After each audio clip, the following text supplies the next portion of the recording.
నిన్నే బ్రహ్మోత్సవాలకు వెళ్ళాను. ఓసారి మనం కూడా మనుషులం కాబట్టి ఆలోచిస్తూ ఉంటాం. 2003 తిరుపతిలో సిమ్స్లో నేను ప్రాణదానం కార్యక్రమం స్టార్ట్ చేశాను. ఇప్పుడు దానికి ఒక 688 కోట్లు కార్పస్ కూడా వచ్చింది.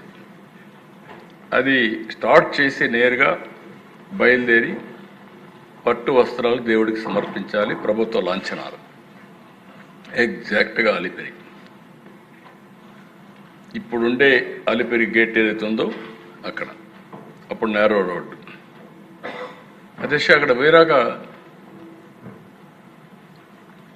నా కారుకి యాక్సిడెంట్. ఐ థాట్, నాకు తెలియదు, నేను ముగ్గురు ఎమ్మెల్యేలు ఉన్నాను,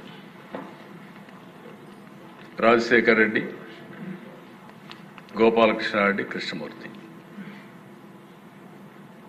నేరుగా అప్పుడు టీవీలు కూడా లేవు, ఒక్క జెమినీ టీవీ ఉంది. నేను లేచాను, నాకు మళ్ళీ చూసుకున్న తర్వాత లేచాను, నేరుగా నేనే నడుచుకుంటూ పోయి అంబులెన్స్లో పడుకున్నాను. అక్కడికి సిమ్స్ హాస్పిటల్కి 5 minutes.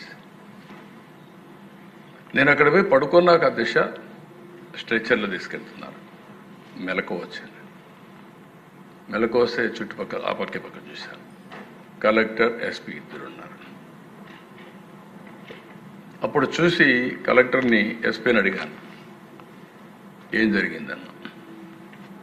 Blast sir, Naxalites blast చేశారు అన్నాడు.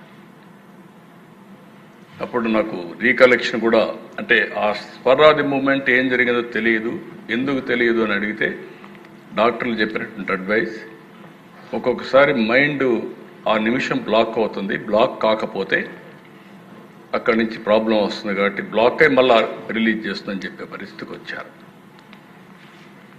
అలాంటి సంఘటనలో 23 క్లేమోర్ మైన్స్ బ్లాస్ట్ చేస్తే నేను బయటపడ్డానంటే నిన్న 22వ సంవత్సరం 23వ సంవత్సరం మళ్ళీ వెంకటేశ్వర స్వామికి పట్టు వస్త్రాలు ధరించి నేను ఆశీస్సులు తీసుకొని వచ్చాను. అంటే ఏంటి అధ్యక్ష ఇది సాధ్యం అంటే మహిమ ఉందా అంటే ఉందని చెప్పాలి. అదర్వైజ్ 23 క్లేమోర్ మైన్స్ని అలాంటి సంఘటనలు ఎవరు బయటపడింది లేదు.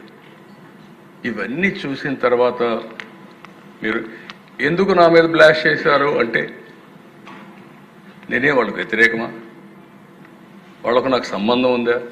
కాదు. నేను ఒకే మాట చెప్పాను,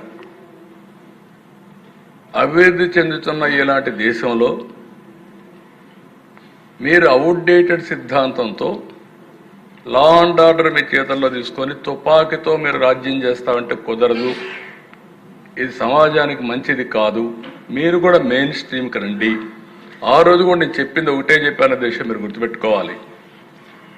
ఈ సమస్య రాజకీయ, ఆర్థిక, సామాజిక సమస్య, ఈ 3 హ్యాండిల్ చేయాల్సిన అవసరం ఉంది, కొంత సమయం కావాల్సిన అవసరం ఉంది. అంతేగాని మీరు ఈ 3 సమస్యలను ఒకటే రోజు పరిష్కారం చేస్తాం మేము తుపాకీతో అంటే కరెక్ట్ కాదని చెప్పి నేను పోరాడితే కడాన్ నా మీదనే దాడి చేసే పరిస్థితికి వచ్చారు. బట్ నేను భయపడలేదు.